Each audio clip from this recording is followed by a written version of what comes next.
Hi mga honey bunch, it's Iti once again. After grocery shopping, I'll take you back to Iti's kitchen.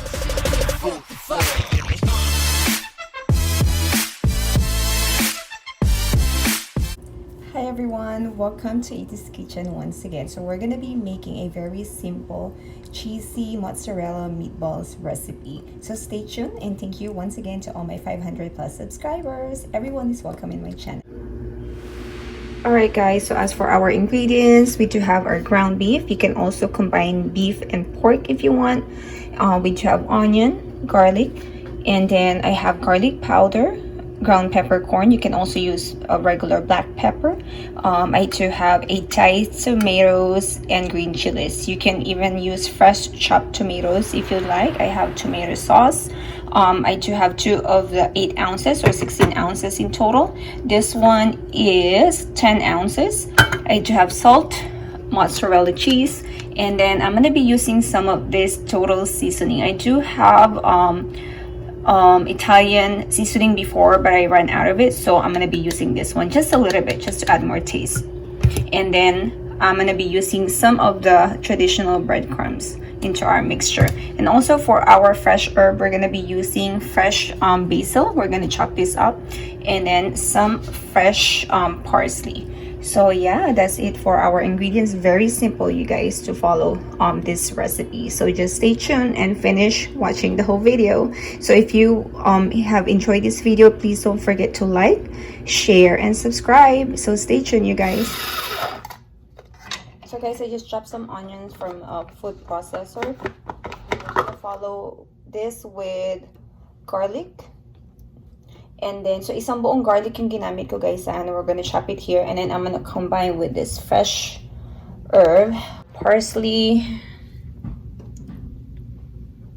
right here, and basil. And then after chopping it guys, I'm just gonna be using one big bowl to put everything together para dito natin siya haluin. And then I do have a lot of ground beef, but I'm not gonna be using the whole 5 pounds, so I'm only gonna be using 2 pounds. I'm just gonna measure it, I'm gonna weigh it, and I'm only gonna be using 2 pounds.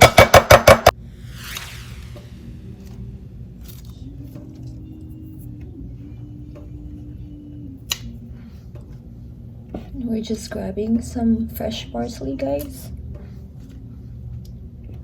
so we can add it in our meatball mixture. I tend to grab the ones on the side, the one that's already leaning over,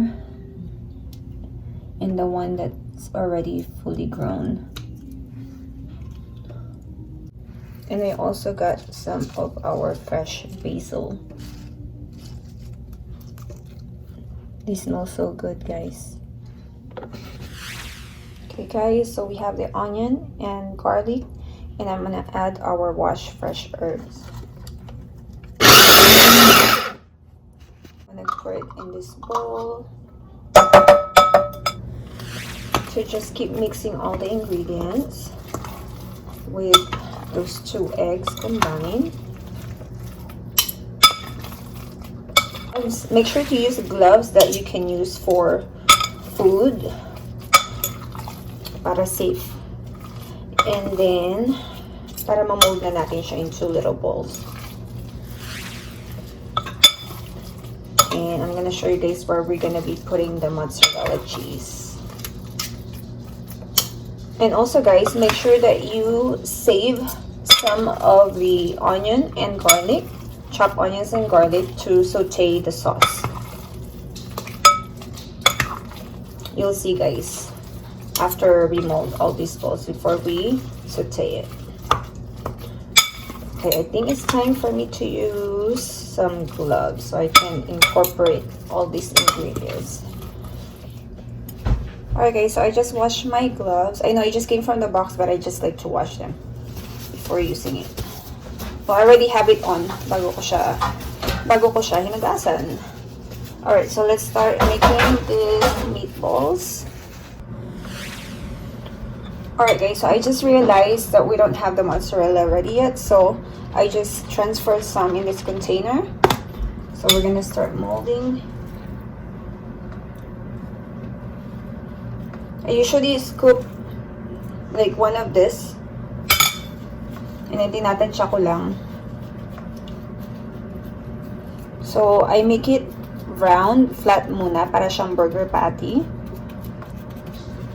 I think I'm gonna make it, lakihan pa natin siya mga HoneyBunch. Parang ganyan siya kalaki. Guys, ganyan siya kalaki. And then, we're gonna put, I don't have mozzarella na sticks or cubes, so I'm just using the shredded one. And then, we're gonna put this in the middle. Kuha ka lang kung however much you want na cheese. And then, you're gonna fold it in. Parang ipapalaman mo lang yung cheese sa loob ng cheese meatballs. So, and then form it into ball. You can always dagdag ng meat to form the meatball. Mas mahirap lang gamitin yung shredded kasi minsan kumakalat siya pati sa side, but it's okay. It's still gonna be cheese anyway. So, fold it into ball. Like this, guys. Ball na siya. So, that's our first meatballs.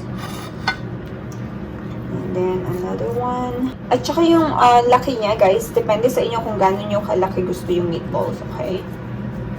So, I'm gonna just continue making these balls, and then we're gonna go on to our next step.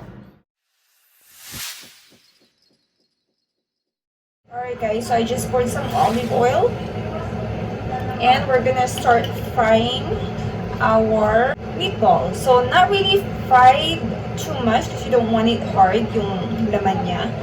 So, just enough to make it brown kasi lulutuin pa natin yan with the sauce. Alright guys, so warm enough na yung ating pan. So, we're gonna start putting our our meatballs. Ayan, may mga shredded cheese pa siya. So, hopefully magkasya siya dito lahat.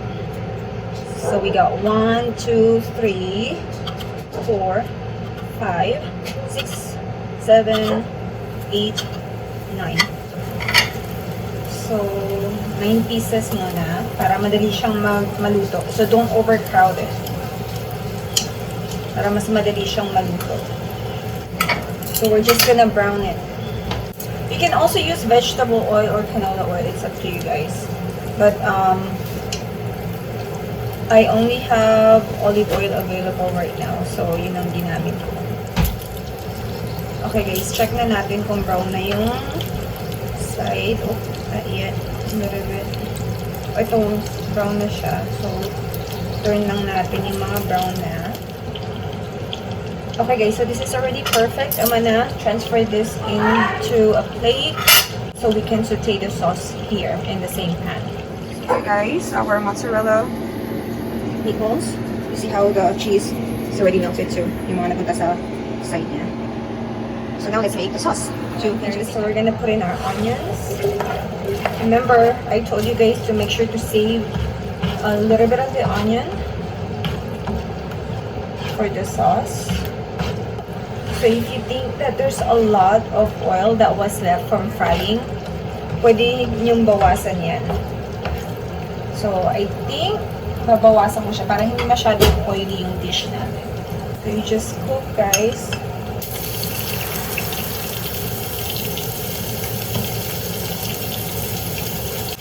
The garlic, bango na ng onions and garlic. Okay guys, now I am adding the diced tomato. This is fire roasted tomatoes. So this is mixed with green chili. So it's a little bit on the spicy side, but not quite. So, konting spice lang.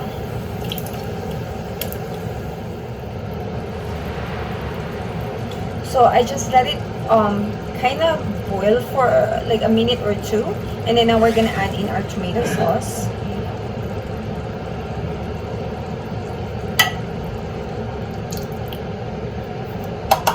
Tomato sauce natin is dalawa siyang 8 ounces. So, 16 ounces in total.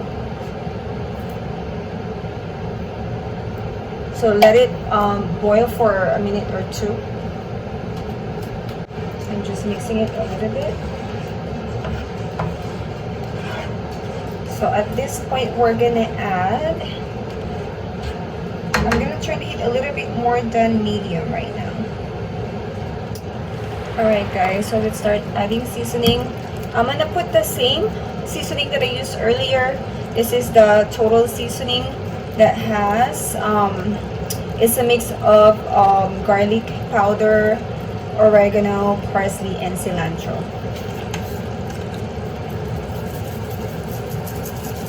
And garlic powder, just a dash, and then black pepper, ground black pepper. Okay, and then mix.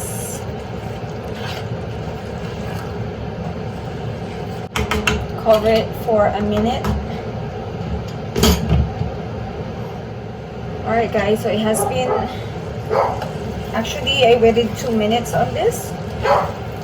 So let's try it.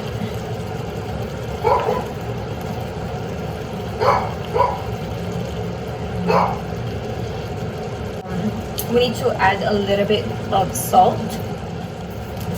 So we'll just add a teaspoon of salt, guys. So, tansya-tansya lang, guys. Okay, mix it. Now, we're gonna add in our meatballs. Okay, guys, after a minute has passed, now we can add some more parsley.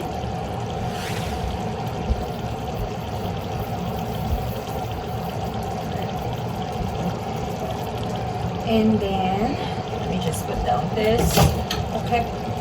Now, we're gonna try to turn them over. Babaliktarin lang natin, guys.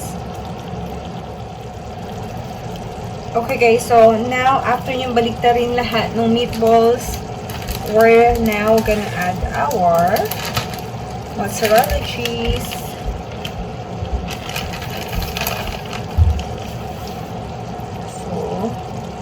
Yan sa ibabaw.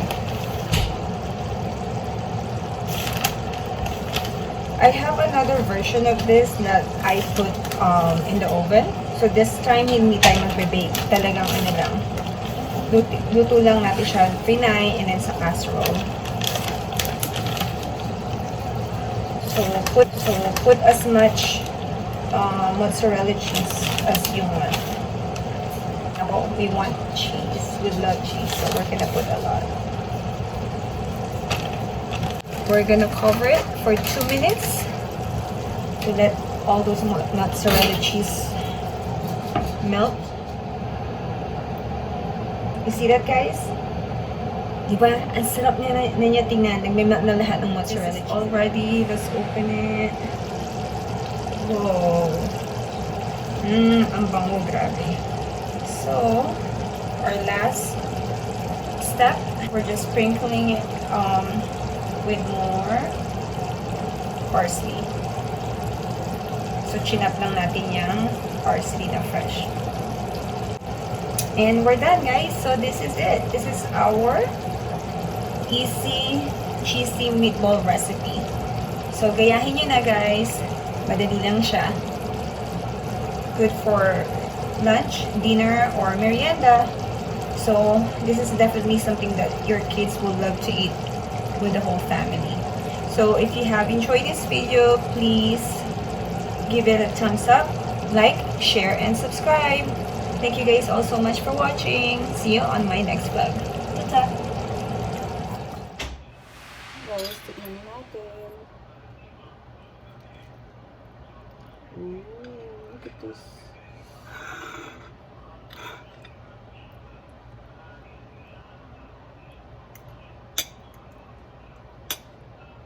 Grab some of the tomatoes. So guys, you can eat this with rice, kung Filipino style, or by itself, or you can eat it with French bread or toast. Grabe, ang sarap. It's really good, guys.